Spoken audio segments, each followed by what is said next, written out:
ଆପଣମାନେ ଏଇ ମାଛର ନାଁ ଜାଣିଛନ୍ତି? ମୁଁ ବି ଏଇ ମାଛକୁ କ'ଣ କୁହାଯାଏ ମୁଁ ବି ଜାଣିନି, କିନ୍ତୁ ମୁଁ ଏଇଟାକୁ ଖାଏ। ଏଇଟା ସମୁଦ୍ର ମାଛ ମାନେ ଲୁଣି ମାଛ।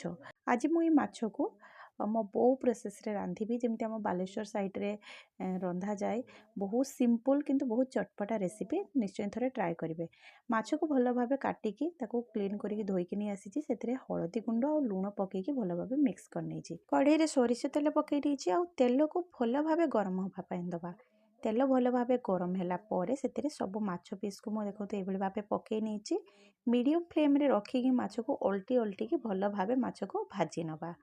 ଆଉ ଆପଣମାନେ ଯଦି ଯେଉଁମାନେ ଏଇ ମାଛକୁ ଖାଉଥିବେ ସେମାନେ ଜାଣିଥିବେ ଏଇ ମାଛରେ ବହୁତ କଣ୍ଟା ଥାଏ, କିନ୍ତୁ ଖାଇବା ପାଇଁ ଟେଷ୍ଟି, କିନ୍ତୁ ବହୁତ କଣ୍ଟା ଥାଏ। ମାଛ ସବୁ ଏବେ ଦେଖନ୍ତୁ ବହୁତ ବଢ଼ିଆ ଭାଜି ହେଇଯାଇଛି। ତ ସବୁ ମାଛକୁ ମୁଁ ପ୍ଲେଟ୍‌କୁ ବାହାର କରିନେଇଛି।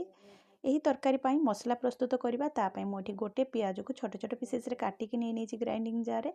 ଗୋଟେ ଟମାଟୋ ନେଇଛି, ଗୋଟେ ଛୋଟ ଚାମଚ ଜିରା ନେଇଛି, ଆଉ 3ଟା ଶୁଖିଲା ଲଙ୍କା ନେଇଛି। ଆପଣ ଚାହିଁଲେ ଶୁଖିଲା ଲଙ୍କା ବଦଳରେ କଞ୍ଚା ଲଙ୍କା ନେଇପାରିବେ ବା ଲଙ୍କାର ପରିମାଣ କମ୍ କରିପାରିବେ, ଆପଣଙ୍କ ଚଏସ୍। ତାପରେ ଦେଖନ୍ତୁ ସବୁକୁ ମୁଁ ମସଲାକୁ ଗ୍ରାଇଣ୍ଡିଂ କରିକି ନେଇ ଆସିଛି। କଢ଼େଇରେ ସୋରିଷ ତେଲ ପକେଇ ନେଇଛି। ତେଲ ଭଲ ଭାବେ ଗରମ ହେଲା ପରେ ଅଳ୍ପ ଟିକେ ହଳଦୀ ଗୁଣ୍ଡ ପକେଇ ନେଉଛି। ହଳଦୀ ଗୁଣ୍ଡ ତେଲରେ ଏମିତି ପକେଇବା ଦ୍ୱାରା ଯେତେବେଳେ ଆମେ ମସଲାଟା ପକେଇବା ତ ମସଲାଟା ଚାରିପଟ ସାଇଡ଼୍‌କୁ ଛିଟକିବନି। ତ ଅଳ୍ପ ଟିକେ ହଳଦୀ ସେଥିପାଇଁ ପକେଇ ନେଇଛି। ତାପରେ ମସଲା ଯେଉଁ ଗ୍ରାଇଣ୍ଡିଂ କରିକି ରଖିଥିଲି ତାକୁ ପକେଇ ନେଇଛି, ଆଉ ଗ୍ରାଇଣ୍ଡିଂ ଜାର୍‌ରେ ଅଳ୍ପ ଟିକେ ପାଣି ଦେଇକି ତାକୁ ଧୋଇକି ପକେଇ ନେଇଛି। ସେଥିରେ ମୁଁ ହଳଦୀ ଗୁଣ୍ଡ, ଲଙ୍କା ଗୁଣ୍ଡ ଆଉ ସ୍ୱାଦ ଅନୁସାରେ ଲୁଣ ପକେଇ ନେଇଛି। ତାକୁ ଭଲ ଭାବେ ମିକ୍ସ କରିବା, ଆଉ ତାକୁ କଭର୍ କରିକି 4ରୁ 5 ମିନିଟ୍ ପର୍ଯ୍ୟନ୍ତ ଲୋ ମିଡ଼ିୟମ୍ ଫ୍ଲେମ୍‌ରେ କୁକ୍ କରିବା। ଆଉ ମଝିରେ ମଝିରେ ମସଲାଟାକୁ ମିକ୍ସ କରୁଥିବା, ଯେମିତି ମସଲାଟା ତଳୁ ନ ଲାଗିବ।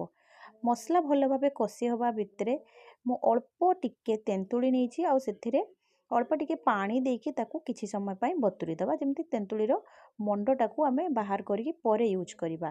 ଏବେ ଦେଖନ୍ତୁ ଏପଟେ ମସଲାଟା ମଧ୍ୟ ବହୁତ ବଢ଼ିଆ କଷି ହେଇଯାଇଛି। ତାପରେ ସେଥିରେ ମୁଁ ଆବଶ୍ୟକତା ଅନୁଯାୟୀ ପାଣି ପକେଇ ନେଉଛି। ଯେତିକି ଆପଣମାନେ ତରକାରୀର ଝୋଳଟା ରଖିବା ପାଇଁ ଚାହାନ୍ତି ସେଇ ଅନୁସାରେ ପାଣିଟା ପକେଇ ନେବେ।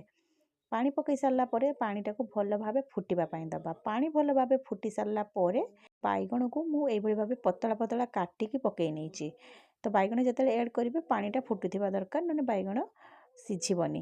ଆଉ ତାକୁ କଭର୍ କରିକି 5-7 ମିନିଟ୍ ପର୍ଯ୍ୟନ୍ତ କୁକ୍ କରିବା, ଯେତେ ପର୍ଯ୍ୟନ୍ତ ବାଇଗଣଟା ନ ସିଝିଛି। ବାଇଗଣ ଭଲ ଭାବେ ସିଝିଗଲା ପରେ ତେନ୍ତୁଳିର ମଣ୍ଡ ଆଉ ମାଛକୁ ପକେଇ ନେଉଛି। ତେନ୍ତୁଳିର ଖଟାଟାକୁ ବ୍ୟାଲେନ୍ସ କରିବା ପାଇଁ ଆପଣମାନେ ଅଳ୍ପ ଟିକେ ଚିନି ପକେଇ ପାରିବେ ଏଇ ଷ୍ଟେଜ୍‌ରେ। ତାପରେ ତାକୁ କଭର୍ କରିକି 4-5 ମିନିଟ୍ କୁକ୍ କରିବା। ଏବେ ଦେଖନ୍ତୁ ଆମର ଟେଷ୍ଟି ଆଉ ଚଟପଟା ମାଛ ତରକାରୀ ବନିକି ରେଡ଼ି ହେଇଯାଇଛି। ଯଦି ଆପଣମାନଙ୍କୁ ଆଜିର ରେସିପିଟି ଟିକେ ବି ଭଲ ଲାଗିଥିବ ଲାଇକ୍ କରନ୍ତୁ, ଚ୍ୟାନେଲ୍‌ରେ ନୂଆ ଥିଲେ ଚ୍ୟାନେଲ୍‌କୁ ସବସ୍କ୍ରାଇବ୍ କରନ୍ତୁ। Thank you.